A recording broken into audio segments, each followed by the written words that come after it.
Welcome everyone to our second session. Hope everyone's training's been going well. It seems like it has from all the workouts and stuff. Everyone feeling good? Yeah, cool. So I have a couple of general announcements I'll follow up with in email, but these are sort of not really related to the session, just like factual things. So I have a last minute work trip that is taking place next Tuesday night, which was supposed to be our next practice. So we have an option, and all of you are here so we can vote on it. So we could either have practice, or have a session, practice 2 days on Tuesday, or we could have one in 2 weeks on Tuesday, which is during office hours, I think. So ordinarily, we wouldn't really have practice then, but I don't really see an issue with doing that during office hours. So does anybody feel strongly either way? That's right. The bus scheduled for whatever A week from Tuesday. a week from Tuesday. So it was scheduled for Tuesday, I thought it was for this Tuesday. 17th. So we could either do Tuesday the 10th or Tuesday the 24th. I vote 24. I second that. Okay. So I just have to talk to Dan. If that's the case, we might just be this group, because usually office hours is smaller. Or office hours is like a very small group that goes and works out. It's not really a workout, it's like the coaching stuff. So the other thing I wanted to talk about after that is for the third info session, when we did breakthrough in the spring, third info session was really just us meeting and like freaking out about the weather. It wasn't really anything productive, but I actually have some more material to go over this time. And so I was thinking, instead of splitting out and having a session for Chicago and a session for New York, having a combined session at the end of September, and then instead of having like a weekend session the week before the marathon, we could just all meet up, practice the Tuesday before the marathon, and do like real life workout together. That sound good? So I'll send out all of those notes, because that's a pretty significant schedule change, but I think it'll be more productive, like more fun if we do that. Cool. All right. So then, without further ado, we're going to start with session 2. Allie's probably listened to all of this before, but this is like my favorite session, because training theory is cool and training theory is fun, but like we went over last time, like when you get on the line, people don't measure your VO2 max and lactate threshold and heart rate and all that stuff. What they measure is like the race time. And you can be the worst person in the field and win, or you can be the best person in the field and lose. And all of it is about how you push yourself and how far you're able to push yourself. So unfortunately, I had a poster board and markers and plates for all these goodies, but I think that they got thrown out in construction. But there's not really a whole lot to write in this session. It's more like a discussion. So I had a couple things to write down, but not a huge deal. So we're going to start where we left off last time, and that's the central governor model. So if you remember that model, it was sort of about, it was less about physiology and like VO2 max and some like science bullshit, and it was more about you have some amount of ability to push yourself, and training is overriding this part of your brain that tells you to stop. So you have like essentially a safety mechanism in your brain that tells you when you're overheating, or when your lactic acid is way too high, or when you have other metabolites that are way too high, and just when you're dehydrated and all these things, or you're out of fuel. And that mechanism says, okay, you only have 20% of the fuel reserves that we thought you were going to have, you should probably slow down. Or you are 100 degrees, you should probably slow down. And when we train, part of the purpose of training is to show that central governor in our brainstem that being 100 degrees isn't that dangerous. Maybe we can like push it up to 101. Or, running out of fuel, or what we considered running out of fuel before, that safety mechanism had a 20%, and if we go on a really long run, we go down to 18% or 17%. We show that we can handle this in a safe way. And so we sort of override this safety mechanism in our brain and sort of reteach it to have higher limits for ourselves. So that's sort of what we left off, where we left off last time. How the central governor tells us to limit ourselves is that it like presents pain to us or presents fatigue. And so sometimes you feel like you want to run faster and you push harder and you don't. That's because you are having a harder time firing your neurons and like you can't fire your muscles. I think we've all been there before. That's because like even as hard as you try, that safety mechanism is prohibiting you from doing those things. And so it makes muscle activation harder.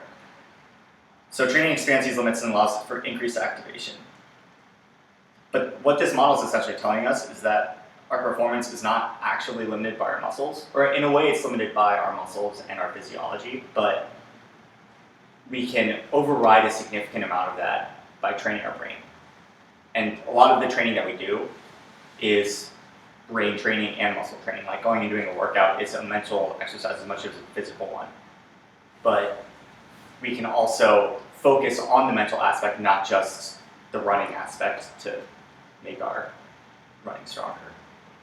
So running physiology and running psychology are like one and the same thing. And I think this is true in a lot of sports, but I think it's especially true in running because you're racing yourself.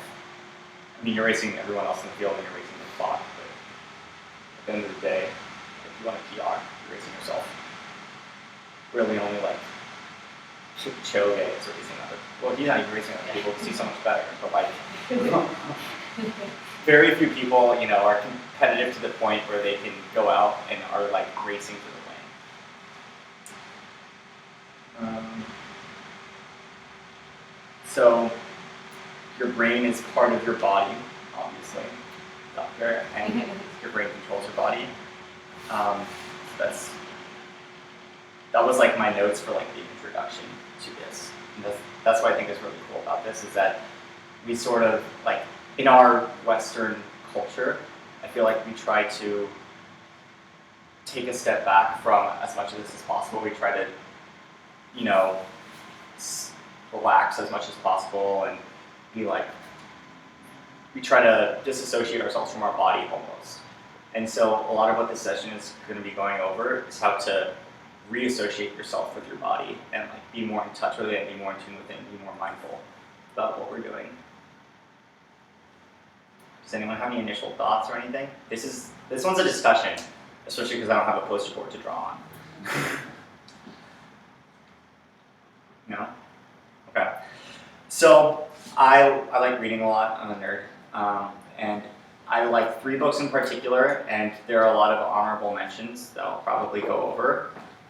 And I hope that other people have read some of these, and if you haven't, that you do go home and read them, because this is like a book club now. But the first book I want to talk about is Indoor. And so there's sort of, this is sort of parallels like my journey, like reading about this stuff and figuring this stuff out. And this isn't the order that I did things in, but I think that this is a pretty logical order to look at things. So we're going to start with the book that I think is sort of foundational, where it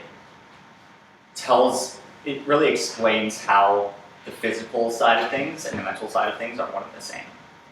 And then the second book I'm going to talk about is Peak Performance by Steve Magnus and Brad Stolberg.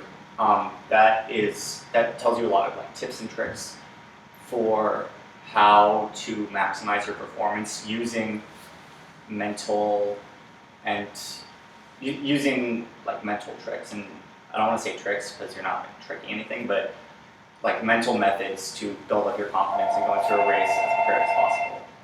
And I don't know if I should answer that. Probably not. We'll let it rain. And the third book I want to talk about is Let Your Mind Run by Dina Castor. You all know who Dina Castor is? Great. Because Who's that? so Dina Castor is like one of the most decorated American marathoners. I think she probably stopped racing like 2008 or was it 2004? She still runs. Yeah. She was like going for some masters thing, but yeah, she's hasn't been. Yeah. So she was like really big in like the early 2000s and stuff. She was a silver medalist. Bronze, yeah.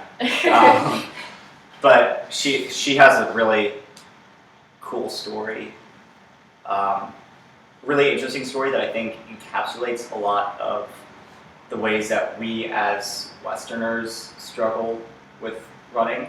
I also, a couple weeks ago, read Running for My Life by Lopez Lemong. Do you all know who Lopez Lemong is?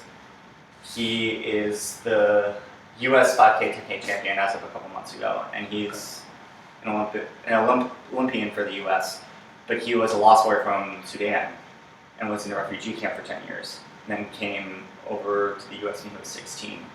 And he has a really cool story, but it's, like, I don't think any of us were refugees, but, and so I think it's very powerful. Dina's story is probably a little bit more relatable from like our point of view, but I think that what he says also is something that's very good to know. So that's just sort of like the background. I want to sort of give you all the information that I think is relevant and good, and then show it in action. Cool. I'm gonna drink some coffee. So the first book is Endure by Alex Hutchinson. I can send out all the books if you guys are audio files or book files or anything, if you like audiobooks. So what's really cool about science, I think, is that people have found ways to isolate all of these random phenomena that we see like physically and be able to like totally debunk like decades or centuries of research. So there's one study in particular that I think is kind of cool where they made frogs run, I don't know, as far as the frogs could run, the frogs stopped running. And then they took like some electrode and started stimulating the legs, and the frog's legs would continue to twitch. And when the frogs stopped running, that's when you would assume that the frogs were out of glycogen. But then they took an electrode and like manually made the legs twitch, and so the legs weren't out of glycogen because they wouldn't have been able to fire if they had more glycogen. If you remember, glycogen is the carbohydrate that fuels your muscles to fire. So the frogs stopped before they were actually totally out of fuel to go. They were saving something. They don't know, like frogs are pretty dumb. We don't know why they were saving something, but they were. Obviously, we can't repeat this on a human because that seems pretty immoral. But it goes to show that a lot of the limits that we put on ourselves are largely mental, or there is a mental component where we stop well before the actual limits that our bodies have. So another example of this is kicking at the end of a race. A lot of times you save it to the end and then you go and you're like, you're out of breath and you're winded and you're tired and stuff, but you find a lot of energy at the end of a race. Or if you're in an ultra marathon and a bear starts chasing you, you can definitely run faster than whatever pace you're slogging at, but you just don't want to because you have another 50 miles to go and it would suck. So our perception of effort and the time spent at effort affect what we have left. So one of the theses of this book is that they try to look at how people are limited in different events and different lengths of events, and what they found is that you're limited by your body in an event that lasts less than 2 minutes, essentially. Like, you can't really, people running the 400 are running the absolute physical limits that they have. People running the marathon oftentimes are not. So they found that it was right around the 2 minute level where you were actually, so for like 800 runners, they're sort of grappling with the mental versus physical side of it, where you're being limited. But the longer the event gets, the more that your brain is the one dictating when to stop, because your brain is sort of keeping track of how long you've been running for and how much mental fatigue you've had, and so it's modulating your effort from that point of view in a way that's not really in sync with like the physical point of view. So if we look strictly at the energy model from last time, there is no reason that you couldn't go out on a marathon at your like anaerobic threshold pace, which is like your lactic threshold pace. Maybe a little bit slower than that, just so that you don't have this massive buildup of lactic acid. But if you ran just a hair slower than that for a full marathon, there's no reason you couldn't do that physically, as long as you have the fuel reserves to do it. But we don't do that. We run easily 20 or 30 seconds slower than that, not like 1 or 2 seconds slower than that. Why is that? It's because when you're running for 2 or 3 hours, your brain is monitoring that and saying like, we've been running for a really long time, this sucks. Like, come on, why are we doing this? So there's another really cool piece of this book is that there was a chapter about a woman who had this condition, like this temporary amnesia sort of thing, where she would be able to go run ultras and just hammer them, like absolutely hammer them, because she didn't have a good context of how long she'd been running for. So she would only have, like 30-minute memory blocks or something, and beyond that, like she didn't know that she was running all day, and because of that, she was able to run so much harder, because she didn't have this perception of time spent at effort. So time spent at effort is an enormous piece, like mental thing that we have to grapple with, especially as marathoners, because you're out there for a while. So it's one of my notes is being blissfully unaware of our limits allows us to crush them. All of us, obviously not all of us have nice amnesia, but there are ways that you can sort of work within your limits and work with how you perceive your limits to make them more accessible, or to make your actual limits more accessible, not just your perceptions of them. So another thing that I talk about in this book is sort of training your brain and experimenting with boredom to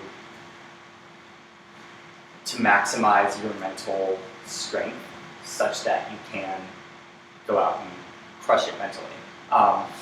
So the author of the book, he would sit in front of a computer for, and I'm not recommending this because it sounds terrible, but he would sit in front of a computer for like an hour before long runs and do really mind-numbing math problems for like an hour, and not break them up at all. Just like try to get that monopoly going, or monotony, not the board game Monopoly.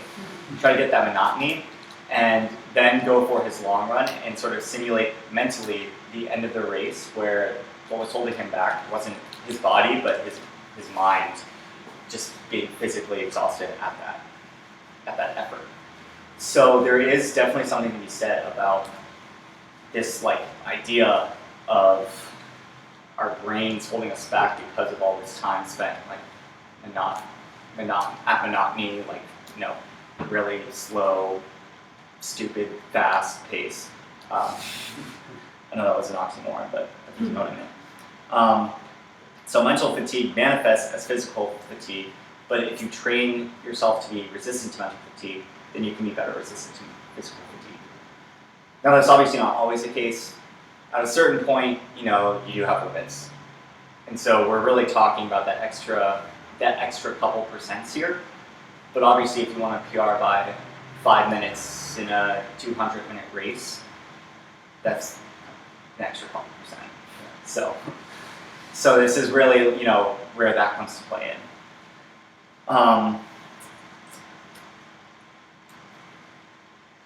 So that's a lot of what I had about. So what do you do then to train that? That's a good question. So you can do the math problems and stuff if you want, but I think it all depends on where you are as like mentally in your build-up. So sometimes I feel like I'm on top of that without even trying to be, and sometimes I feel like I'm not. One way that you can work on that is, for me, it's doing really long, boring repetitions. So, for instance, I've done 20-mile long runs on the Chestnut Hill Reservoir, which is a mile and a half around. It was like 14 laps or something, which is, a lot. But that really sort of takes away the external factors that you might want to focus on or otherwise let distract you in a race. and really pushes you to focus inward and sort of actually find the limits that you're pushing and like get there. I would also recommend long track repeats, but not really that many because it's probably a little too short and a little too tight. But I think long, boring runs like that, not often, but every once in a while, if that's something if you're struggling to keep focused during a run, that's something that you can do. This book talked a lot about like how mental and physical are the same, but didn't really talk about a lot of like the wishy-washy, hippie stuff that actually works, that helps you stay in tune with your body. So it pretty much laid the groundwork for saying like this is a powerful way to think about your training, but it didn't really give a lot of practical tips that you can follow to use in that mindset, I think. So I guess I'm still struggling to understand what is the mental state that I'm seeking. Like I know you say to be in touch with your body, but I feel like when I hit that really bad point, I'm very in touch. Like it sucks. I hate this. So I'm trying to think like what is, like am I trying to be unconscious when I'm running? Am I trying to be hyper focused on my goal or my body? Like I get what we're trying to overall get, but I don't understand like actually what am I thinking in the moment. Okay, that's a good question. So where you are or where you want to be definitely depends on who you are, like what works best for you, and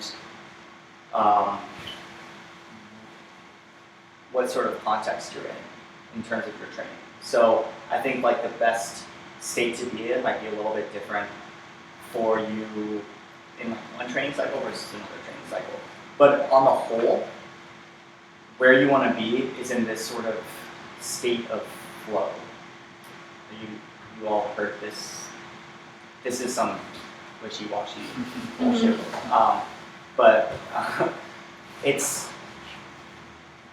flow is basically where these things become automatic, and like you're so in touch with whatever like automatically that you don't even really need to think about it, and your mind is sort of blank. So I'm going to touch on this a little bit later, especially with like Dina Katzer's book. But I'm actually reading another book right now that I haven't finished. It's called Elite Minds, and it's pretty interesting. I think it describes a lot more about like the neurochemistry than I've heard described before, which I think is good and interesting. But basically, when we're training, we go out and we say, okay, I'm going to run 80 miles this week. And you go and you run 80 miles this week, and you're like, yes, good work. You say, I'm gonna go do a 4-mile tempo this week. You do a 4-mile tempo. Yes, I did it. Great. But that's sort of checking a box.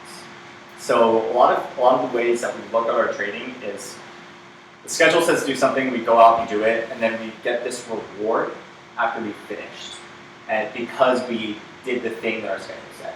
So we're getting this like dopamine rush from doing what the schedule said, which is fine. But that's not the way to like maximize your potential.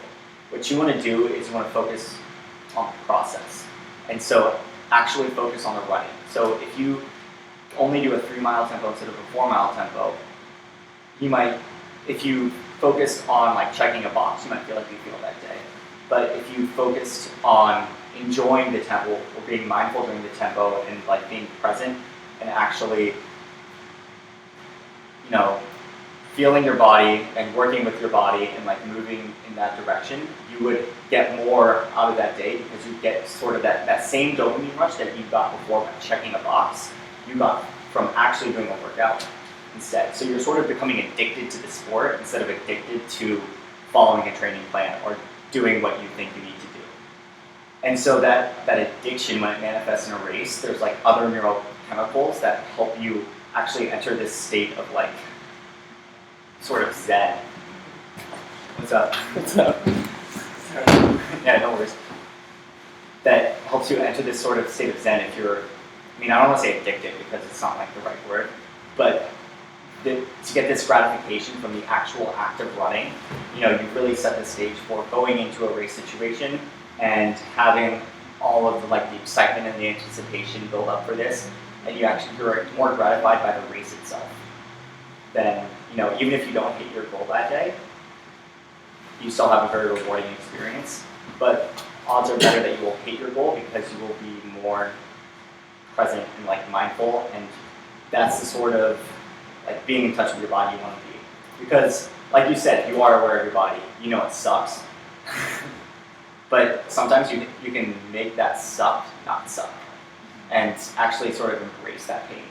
And I'm going to talk about that a little bit later, but I think that the place you want to be is, and this isn't hard and fast, but this is, 80-20.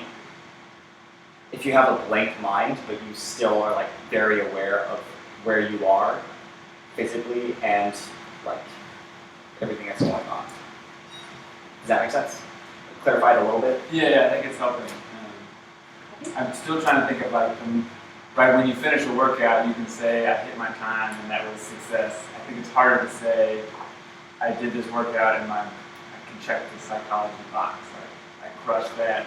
I crushed the mental workout today. Yeah. That's harder for me to get, although I think I'm starting to more just with this recent training side. I think kind of the way that I kind of think of it in terms of what you said too, the mental fatigue is kind of working it into your day in a way where you're not waking up and doing boring math problems for an hour, but I'm assuming that for most of you, I don't know what your jobs are, but you're not, for the average American, we're not doing super active jobs. You're kind of sedentary jobs where you're doing a lot of mental work. So going for a run after work a lot of times feels more mental than a run that you do before work in the morning or early on the weekends in the morning, just not because of physical fatigue, but because of mental fatigue. So when you run at the end of a long work day, you feel more tired, but you're physically probably not that much more tired.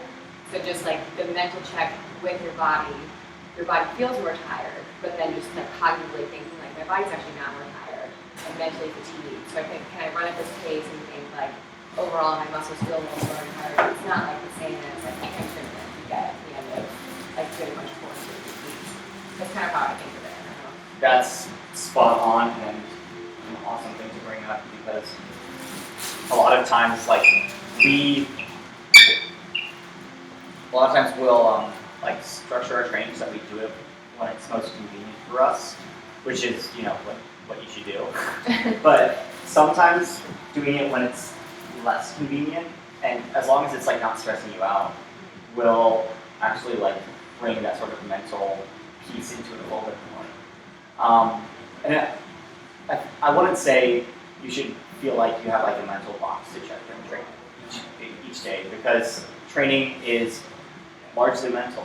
It's not all physical. It does take a lot of gumption to get out the door in the pouring rain, or when it's hailing out and stuff. I know that's not an issue in the summer, but in the winter when it's -10 and you don't want to go for a run, but you do anyway, there's definitely some mental strength there.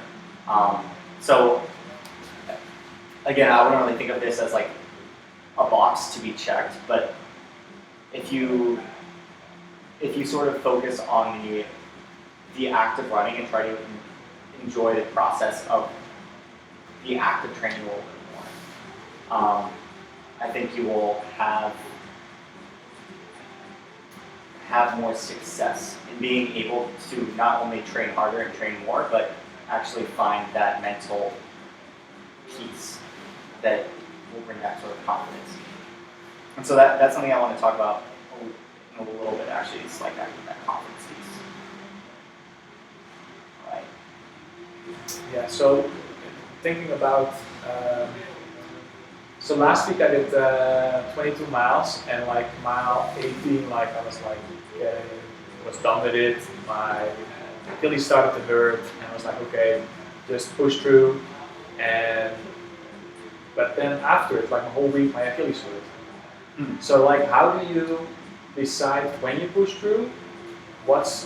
And when is it too much? When is it not too much? Because thinking back at it, I maybe should have stopped at 80 miles and I had a better training week this week. Mm-hmm. So I find that balance, like, okay, it's gonna hurt at some moment, and you get ready for it, and then you, like, and you maybe want to train pushing through that pain, but you also don't want to. You want to make sure you're healthy at the start line. So there's two types of pain.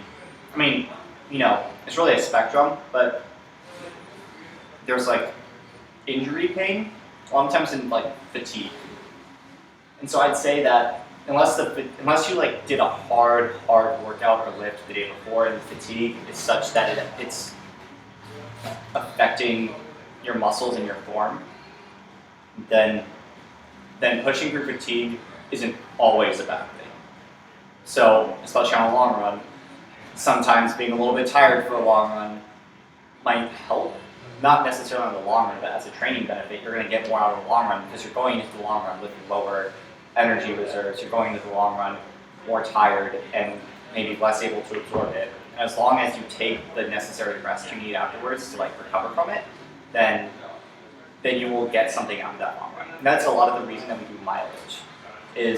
Mileage is great because it helps you become more efficient and stuff, but a lot of what mileage is it's forcing you to build up like more and more fatigue going into the workouts, and if you can handle the same workouts or bigger workouts with more mileage, that means that you're fitter because you're starting to work out more tired.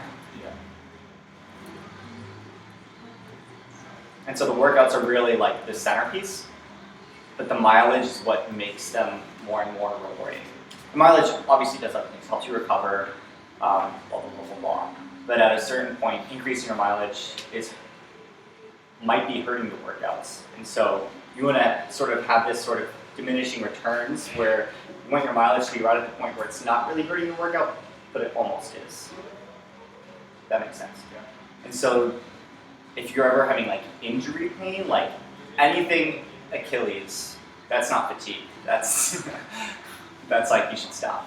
But if you're just sort of generally sore in an area, if there's any specific area, maybe that's where you start to take it easy. But if you just feel like garbage, So, like at this moment in the training cycle, and you start maybe like feeling some pains, what would you say? Protect the workout or protect the long run? Because I've been more focused on the long runs and maybe like skipping the workouts to recover from the long run.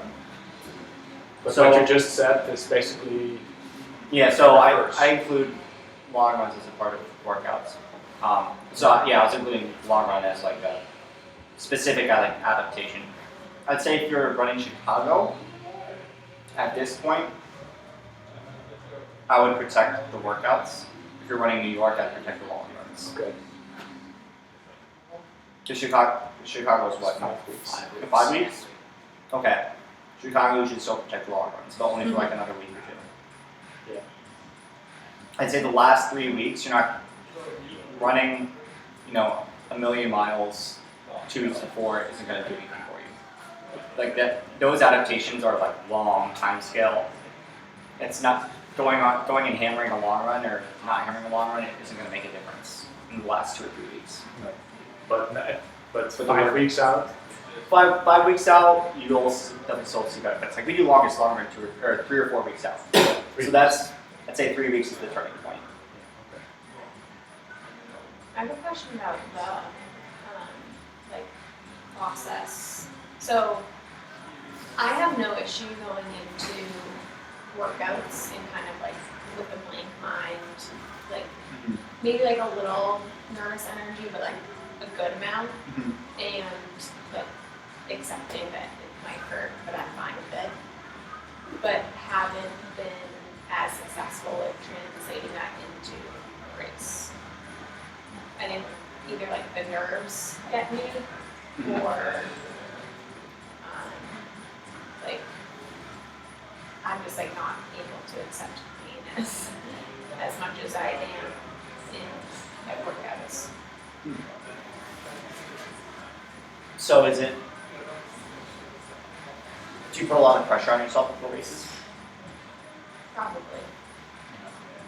And do you feel confident in your training going into the race? Yeah. Okay. I mean, like, if like was going into a race and look back on my training, saying like, yep, I hit like all my paces, like I put in the miles, I enjoyed the training. And yeah, I wouldn't say like I bombed any trainings. Yeah. So I think that's something that like we definitely struggle with is nerves before races. So one thing you can do is to taper less. So a lot of the reason that we get nervous and sort of fidgety before races is because we were at this level of, you know, like constantly hammering, constantly grinding, and all of our mental energy was spent doing that. And then all of a sudden you take it down because you're trying to save your mental energy for the race. But that sort of manifests in weird ways, and you get the taper crazies, and that can a lot of times negatively affect you in a race. So different types of tapers work for different people. Some people thrive on tapering a lot because it's like all of a sudden they have all this newfound source of energy. And some people work out really well without or during like heavy blocks of training, like you are, and you know, having that extra source of energy, it's almost like it's like too much energy, like you're getting anxiety from it. So my advice would be to taper like a little bit less. So have you been doing big tapers in the past? Yeah. Yeah, so just like if you peaked at what, like 60, 70 miles a week? In the past. Yeah. Yeah, about there, 60. And what were you tapering to? Maybe like 35. So I'd say like, you know, if you peak at 60, maybe do like low 50s 2 weeks out and like high 40s like the week of or something.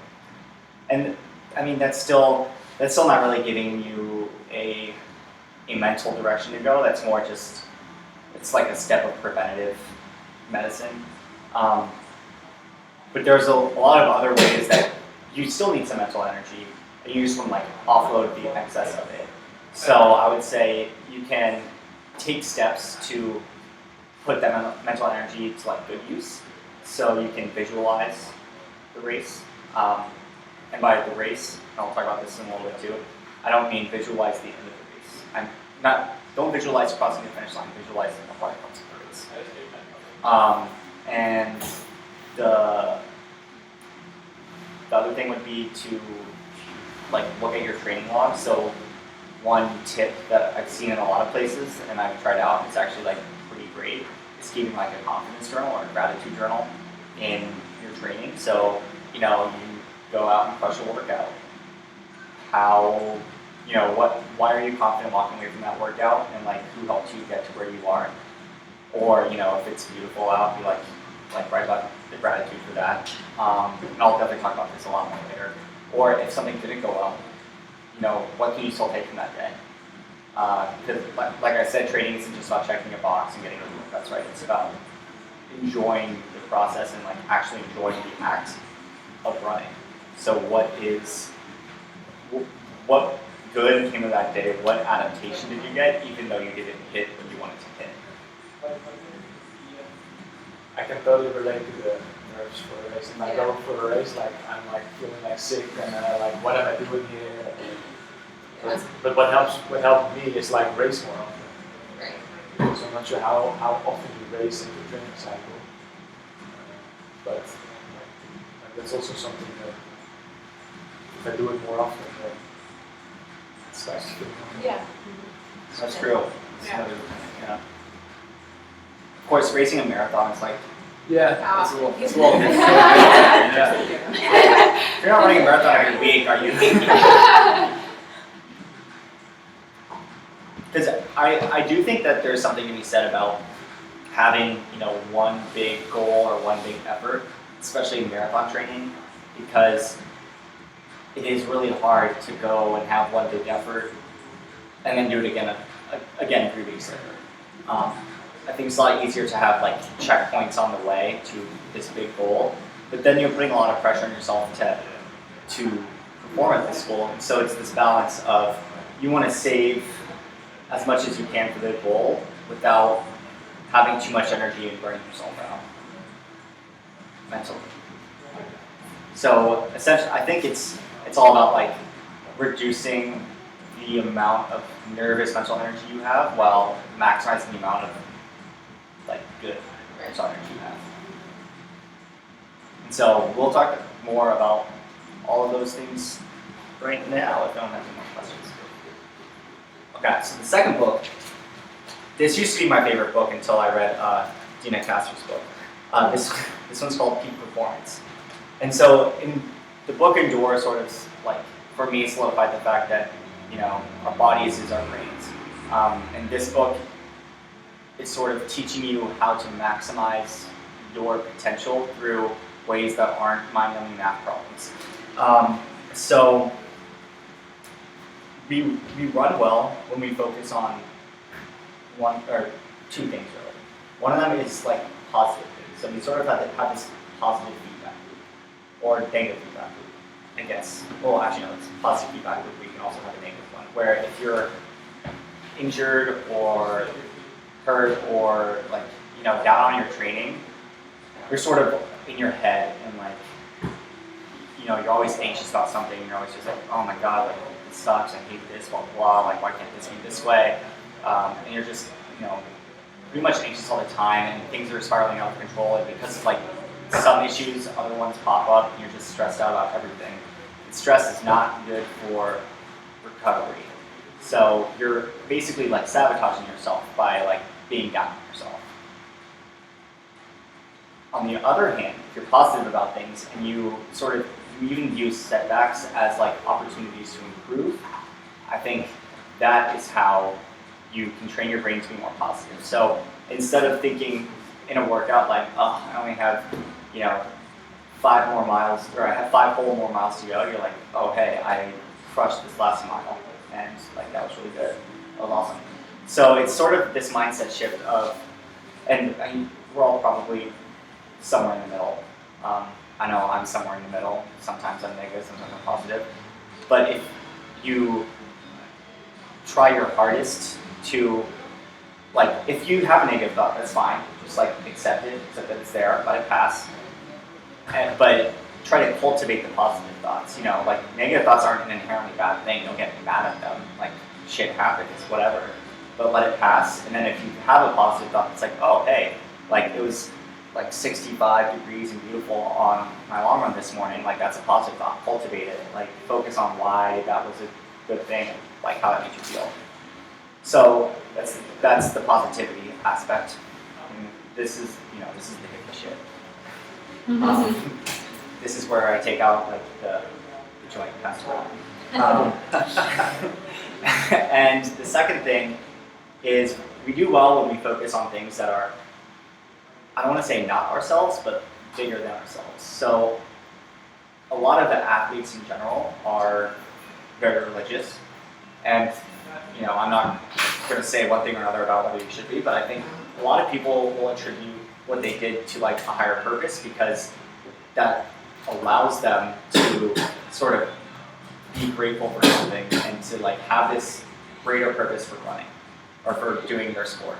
And whether, even if it's like not religion, if it's like a community that you're like very passionate about, it's like you have this greater purpose for running. There's something bigger than you that's motivating you. What is it? That's also why people do really well when they're on a team versus when they're individuals. Like if you're in a relay, have any of you ever been on a relay? It's very motivating because you know that there are 3 other people or whatever kind of relay you're doing who are counting on you to perform. And so it allows you to sort of override what would make you individually give up on because other people are counting on you. And even if they're not counting on you, other people have been with you every step of the way and have been like cheering for you or helping you in your journey.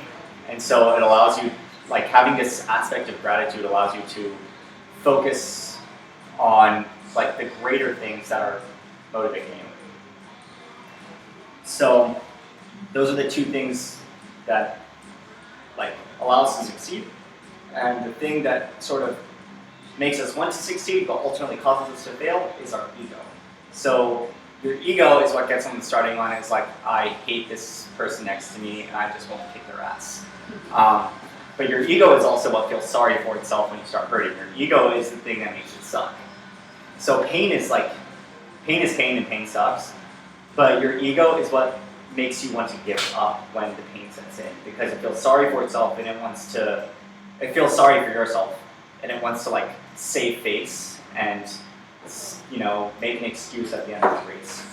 And so we sort of, by focusing on something like bigger than ourselves and trying to be positive, like what we're trying to do is really have like some sort of, not ego dissolution, but really minimize the effects that like your ego has on your running, because that will ultimately be what makes you feel sorry for yourself.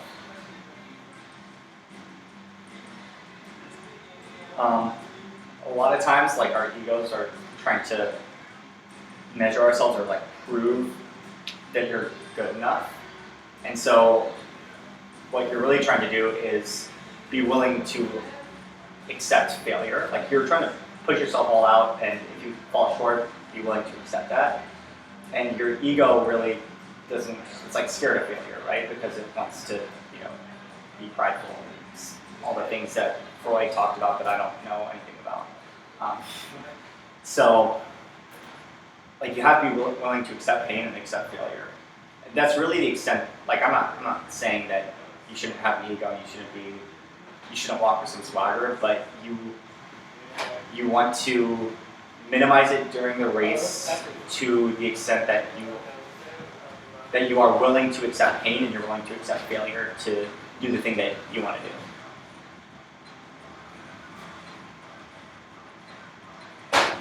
Okay, so on the next page. So how do we do these things? Sort of like alluded to it with like things we want to focus on, but I think this book talks about 3 specific things that you can do to... Sorry, coming back on the ego thing. So would you say a rivalry or something that you push yourself to beat someone else is a good thing or a bad thing?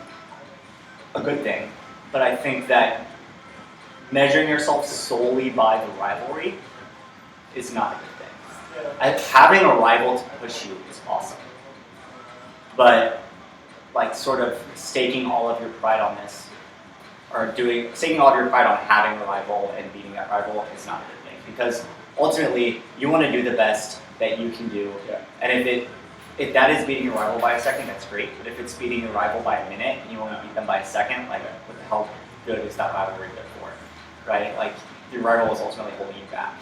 So you want to So should you use it to push yourself? Yes. Like you should use anything you can get your hands on to push yourself, except for drugs. But don't do that. But Don't get caught. yeah, don't get caught. But if there is a good rivalry with like someone who is, talented and will push you, that's awesome. Use that, and you want to use that to the extent that is healthy. What you don't want to do is just care about the rivalry more than you care about the running, I think. So you have to be willing to sort of accept the pain. So when I say let your ego die a little bit, I don't mean you definitely want your ego to be there enough to have the rivalry, but you want your ego to be small enough that it will not protect you from pain and stuff. So you need to everything's walking a fine line here. You want to walk the line so that you have enough that your ego's, willing to hurt a little bit to beat the rival and then get that win and get big enough after that. But none of us should be Kanye West. That's too far. So there are 3 ways that you can achieve this. Not 3 ways, but 3 tips on things to focus on in preparing for a race that will help you achieve this during a race. So one of those is running with passion, and that's something deeper than just wanting to run. It's why do you want to run? What is driving you? And running with a purpose. So this is for charity runners, a lot of times this is what gets them through the race because they've never run a marathon before or something. But they're running for a charity, they're running for something bigger than themselves. Or they're representing a community. And they're finding a reason that their performance matters to a greater good. So this is sort of what I was alluding to earlier, is sort of that combination of like passion and purpose. Is you're finding out what drives you and you're attributing it to like something bigger than yourself. So it's, I mean, being on a team like this is very easy because you have this whole team of like 700 odd people who are cheering for you, and you know, we don't know everybody, but you probably know a good number of them, and you are working out with them every day, and it's like this awesome opportunity to have sort of team rivalries in workouts that help you push each other, but also know that everyone's got your back and that you will ultimately all this hard work is going to push you to your best in the race. And so this sort of community feel is like that can be your purpose. You don't have to find anything super duper profound. It can just be like, I'm on a team and it's an awesome team. And the third thing that I think is really cool, and it also plays into both of these things, is gratitude. So I'll talk about this a lot with Dina Castor, but finding something that you're grateful for allows yourself to, so if you cannot make your mind blank and run like with this flow that people are talking about, then one thing you can do is like find something to be grateful for. Even in like the greatest moments of pain during a race, there's going to be someone there cheering for you, or some idiot at a water station that is volunteering on a Sunday morning to give water to a bunch of people who have like spit all over their faces. Like, people are out there doing awesome things for you, and it's pretty cool that they're doing this for no reason really.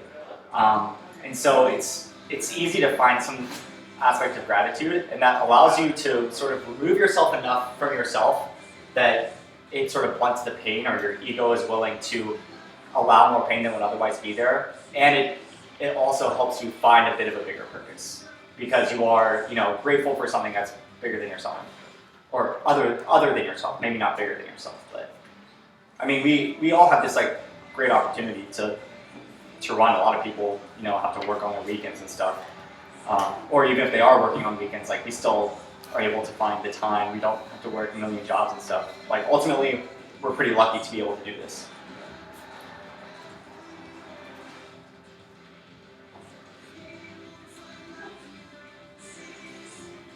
Any questions? Any comments?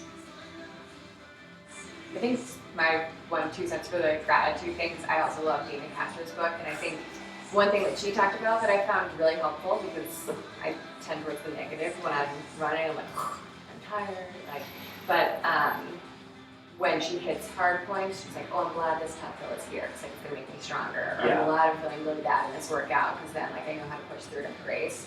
I found that really helpful in terms of, it's good to think on a big scale too, but think on the smaller scale, the little things, when you're having a bad workout and being glad you're having a bad workout is hard, but I think it can be really, really helpful. Yeah, because there was one worker where she was like, yeah, my hamstring hurts and I'm really grateful for this opportunity to make it better. And I was like, she's like, yeah, I'm making my hamstring stronger, so great. Yeah. What? It's a very new way of thinking that I haven't really thought of before. Yeah, it's super interesting. And so, one thing that you can do in your training that I've already talked about is like keeping a gratitude journal. It doesn't have to be every day. Like a couple times a week if something pretty sweet happened on the run, if you ran into a friend you weren't expecting to run into or something. Just because that will help you sort of take stock of this. And then during the taper, if you're getting really nervous or getting jittery and stuff, you can go back and read this gratitude journal, and it will sort of take part of this, take the bad part of your ego out by helping you realize all the awesome things that help you get to the start line. And like I said, it doesn't have to be every day, but if you can focus on a negative thing and be grateful for it, I'm grateful that I was able to, work on one of my weak points. And ultimately, it didn't work out in my favor, but I was still able to improve it. That's awesome. Okay, so the third book, and this one, Tina, it's called Let Your Mind Run. And I'll send out all these and then maybe a bonus list. And if anyone wants to borrow any of these, you can. There's a lot of really good books out there about this, but a lot of them are sort of like this sort of wishy-washy area where there's like starting to be some research, but there hasn't been a ton, just because this isn't really what people like talk about. They talk about like the measurable things and not like the immeasurable ones. And sometimes we have all the measurable things measured, so like what comes next? It's like the ones you can't really quantify. So Dina, the coolest thing about her, I think, or second coolest thing about her, is she was a really good high school runner. And just like, she was talented. She didn't really think much about it. She was just out with her friends having fun at practice, and then was like, Foot Locker top 3 as a freshman or whatever she was. She was one of the best in the country for like freshman and sophomore year. And then she started to take running a little bit more seriously and have a little bit less fun with it and just, execute on it. And she started doing worse at like these high school national championships. She was so good. She was still like top 15, top 20 in the nation. But for someone who should have been a phenom who wasn't, she was, people were starting to like, be like, oh, what's happening to this Caster girl? She's sort of washing up. She was really talented, but she just wasn't performing as well as she wanted to. She went to college, and the cycle of what was going on sort of followed her, where she had been talented and she wanted to keep running fast times. And so she'd go to workouts in this sort of like negative mindset where she would just be like, I just need to like do this workout and like check this box and I'll be this good. Or I just need to get through this and like be done with it, and then I can like go run this race, whatever. And she really struggled in college. And by really struggled, I mean she was still like SEC champion and like really good at nationals and stuff. But she, for one of the all-time greats in American distance running, like she wasn't that great in college. And she ended up taking, I think like, was it a year off? Yeah, a year off of running. She was just burnt out. She was like, this is dumb, I hate this. She had just like lost the joy in it. And so I think that says a lot about like what the negative mindset can have. And I know a lot of people who have the same thing. Running in college is hard, and sometimes you put too much pressure on yourself, or a coach or someone puts too much pressure on you to perform. And so you start to lose that joy, like this whole journey that brought you to those results. And that's what causes people to want to quit and to like be done with the sport. So the best way to be good is to not have that happen and to keep being in the sport and have this long career where you keep doing these things over and over and building like this mental strength and this physical strength as you go. So after Dina took a year off, she somehow, I forget how, called Coach Joe Beagle, who's a very good distance runner coach. But more than that, like what really set